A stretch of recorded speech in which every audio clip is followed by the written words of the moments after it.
মানুহবিলাকে কয় এই মাঘৰ বিহুৰ পিছত হেনো মাছ খাই বৰ ভাল লাগে বোলে, মাছৰ হেনো তেল হয় বোলে।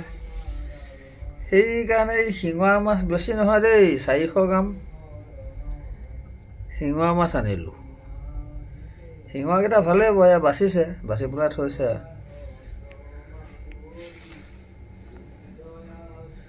এইগৰাকীয়ে বাচিছে।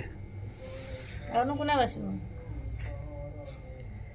বেলেগ নাই নহয়। তাৰপিছত এতিয়া মাগুৰ মাছ আৰু শ'ল মাছে জীয়াই থোৱা আছিলে। মাগুৰ মাছ এটা খৰিকাত দিম বুলি ভাবিছিলোঁ, এতিয়া ধৰিব পাৰোঁ ন জানো। এতিয়া যিসোপাহে চালনীখনৰ ওপৰত দি থৈছে দেখোন, শিলগুটি, পাথৰ, ৰদ, খুন্দনা মাৰি এইবোৰতে গুচাব লাগিব। গুচাই এটা মাগুৰ এটা ধৰিব লাগিব। এইয়া বুজিছেনে, কি ক'ব দুখৰ বিষয়। এতিয়া ইয়াৰ পৰাই মাগুৰ এটা ধৰি কাচি পেলাই আজি খৰিকাত দি খাম। শ'লটো বৰ দৌৰিছে, শ'লটো বৰ দৌৰিছে।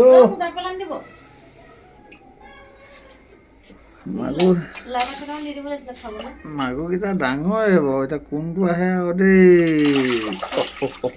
কৃষ্ণ কৃষ্ণ কৃষ্ণ কৃষ্ণ, যিটো আহে আহিব আৰু।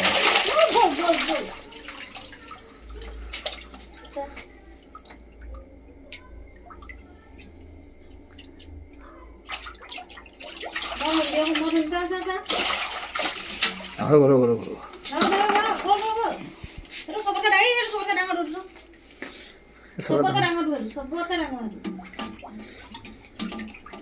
নহয় ইয়াতকৈ ডাঙৰ আছে।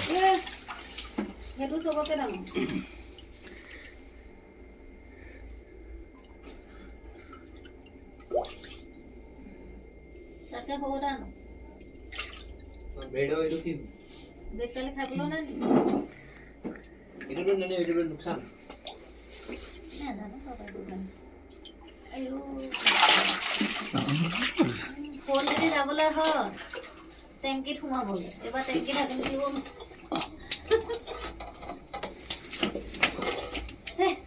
টেংকিত ঢাকন খুলিব নোৱাৰে দেই।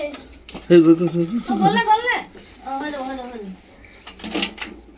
মাং মাং মাং ই পিয়াখন তলত সোমাব এতিয়া। বামতে ধৰিব নাই মাছ, পানী কি ধৰিব ভিতৰত খোৱা। এইয়া ধৰিলোঁ আৰু পাই, এতিয়া মাগুৰটো খৰিকাত দিম আৰু।